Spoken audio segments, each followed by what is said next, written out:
Welcome again back benchers. तो देखिए last हमने जो टाइप देखा था, सेकंड टाइप, वो था multi programming operating system. Multi programming में फ़ायदा क्या हुआ था, जैसे बैच वाले में हमने देखा था कि सर उसमें कोई फिजिकल मेमोरी नहीं थी जहाँ पे हम प्रोग्राम्स को लोड करके रख सकें। तो वो प्रॉब्लम किसने सॉल्व करी थी? मल्टी प्रोग्रामिंग ने। लेकिन इसका नुकसान क्या था कि इसमें वेटिंग टाइम बहुत ज़्यादा था, है ना। हमने P1 P2 P3 up to P100 देखा था ना। तो P100 वाले को काफ़ी टाइम वेट करना पड़ रहा था, उससे पहले जो 99 थे वो एग्जीक्यूट करके जाएंगे तब उसका मौका आ रहा था। तो इस प्रॉब्लम को हमने सॉल्व कहाँ पे करा? हमने सॉल्व करा सर अगले में। इसका नाम है मल्टीटास्किंग, या फिर टाइम शेयरिंग, या फिर फेयर शेयर, या फिर multi programming with round robin operating system. ठीक। अब इसमें देखो होता क्या है, आप ऐसे समझो आप लोग गोलगप्पे खाते हो। ठीक। अब गोलगप्पे जब आप खाने जाते हैं, मान लो मैं गोलगप्पे वाला हूँ, ठीक, अब मान लो मेरे पास 20 लोग आ गए गोलगप्पे खाने। तो मैं उन्हें कैसे, क्या सिंगल क्यू में खड़ा कर दूंगा, एक सीधी लाइन बना के उन्हें खड़ा कर दूंगा, या ऐसे राउंड लगा के खड़ा करते हैं कि पैरेलली खड़े हो जाए 5-6 लोग और फिर एक एक करके हम सबको खिलाते रहते हैं। पहले सीधे लाइन वाला एग्जांपल समझो। मान लो मैंने क्यू सीधी लगा दी। अब जो पहले नंबर पे आया, मान लो वो 5 गोलगप्पे खा रहा है, 5 खिला दिए मैंने पूरे। ठीक, मैं तो बिजी रहा। अगला आया, उसे 10 खाने हैं तो उसे 10 खिलाए। ठीक, उससे पीछे वाला आया, उसे 15 खाने हैं, उसे 15 खिलाए। फिर कोई आ गया, वो 5 खा रहा है तो उसे 5 खिलाए। आप मान लो सबसे पीछे खड़े हुए, आपको सिर्फ एक खाना था। ठीक। लेकिन क्या हुआ, आपको सिर्फ वेट करना पड़ गया, आपसे आगे जो 19 लोग खड़े हुए हैं वो पहले खा के जाएं, तब आपको मौका मिलेगा। तो क्या हो रहा है, वेटिंग टाइम बहुत ज़्यादा है। वही वाली प्रॉब्लम हो रही है जो मल्टी प्रोग्रामिंग में थी। इसे हमने सॉल्व कैसे करा? हमने पैरेलली खड़े कर दिए सारे के सारे। जितने भी कस्टमर आ रहे हैं गोलगप्पे खाने वाले पे, उसने सब लाइन बाय लाइन ना लगा के एक के बाद एक के बाद एक पैरेलली खड़े कर दिया ऐसे करके। ठीक। अब हो क्या रहा है सर इसमें, देखो गोलगप्पे वाला भी क्या करता है, एक गोलगप्पा दे देगा आपको, इतने आप वो खाओगे, वो अगले को बांट देगा, है ना। फिर तीसरे वाले को दे देगा, चौथे वाले को दे देगा। तो थोड़ा थोड़ा, मान लो पहले वाले को 5 खाने थे तो इनिशियली उसे एक मिल गया, दूसरे वाले को 10 खाने तो इनिशियली एक तो मिल ही गया, है कि नहीं।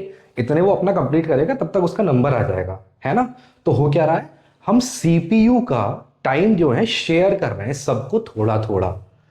अगर कोई प्रोसेस P1 10 सेकंड एग्जीक्यूट करना चाहता है, ठीक, कोई प्रोसेस P2 वो 2 सेकंड एग्जीक्यूट करना चाहता है, कोई P3 वो 4 सेकंड एग्जीक्यूट करना चाहता है, तो हम क्या कर रहे हैं, सबको इनिशियली एक एक सेकंड एग्जीक्यूट करने का मौका दे रहे हैं। ठीक। अगर यहाँ पे 100 लोग भी हैं, P100 तक भी हैं मान लो, और ये मान लो ये 3 सेकंड एग्जीक्यूट करना चाहता है, सीपीयू का टाइम मांगना चाहता है इतना, तो सीपीयू ने इनिशियली क्या किया कि भाई तुम एक बार में 3 मत लो, P1 से कह रहा तुम एक बार में 10 मत लो, P2 से कह रहा तुम एक बार में 2 मत लो, तुम एक ले लो एटलीस्ट, है ना, मैं तुम्हें 1 सेकंड तो दे दे रहा हूं। ठीक। तो उससे हुआ क्या, ये जो P100 वाला पहले लगातार वेट ही करता चला गया था, अब उसे वेट नहीं करना पड़ा, है कि नहीं। सीपीयू उसे आया और सर एक बार एग्जीक्यूट करके तो चला ही गया, अब उसके 2 बचे ऐसे ही। इसे 10 करना था तो एक एग्जीक्यूट करके चला गया, 9 बचे। हम गोलगप्पे खिला रहे हैं इन्हें एक तरीके से। मान लो 10 गोलगप्पे खाना चाहता था तो आया, एक गोलगप्पा खिला गया। ठीक। P2 2 खाना चाहता था, आया, एक खिला गया। P3 4 खाना चाहता है तो आया, एक खिला गया।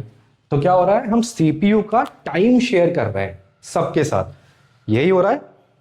तो इससे फायदा क्या हुआ कि सर आपका सीपीयू बिजी तो अब भी है, पहले भी बिजी था, अब भी बिजी है कि नहीं। अब रिस्पॉन्स टाइम जो है सीपीयू का, वो हर प्रोसेस के लिए कम हो गया। पहले अगर P100 को सीपीयू से रिस्पॉन्स चाहिए था तो उसे बहुत देर तक वेट करना पड़ता था, लेकिन अब जल्दी मिल रहा है रिस्पॉन्स। प्रोसेस के लिए वेटिंग टाइम भी क्या हो गया सर, कम हो गया, है ना। मेमोरी हमारे पास थी, मेमोरी में से अब प्रोसेस को वो कैसे उठा रहा है, ऐसे उठा रहा है। और एक एक सेकंड या 2-2 सेकंड वो थ्रेशोल्ड हम सेट कर देते हैं, उसके हिसाब से सबको थोड़ा थोड़ा एग्जीक्यूशन टाइम मिल रहा है। ठीक। तो सबसे पहले हमने बैच वाला देखा, बैच के बाद मल्टी प्रोग्रामिंग देखा, और मल्टी प्रोग्रामिंग की जो प्रॉब्लम थी वो यहाँ पे हमने मल्टीटास्किंग वाले में सॉल्व करी। आप ये चीज ध्यान रखिएगा कि इन सब में सीपीयू हमारे पास सिर्फ एक ही है।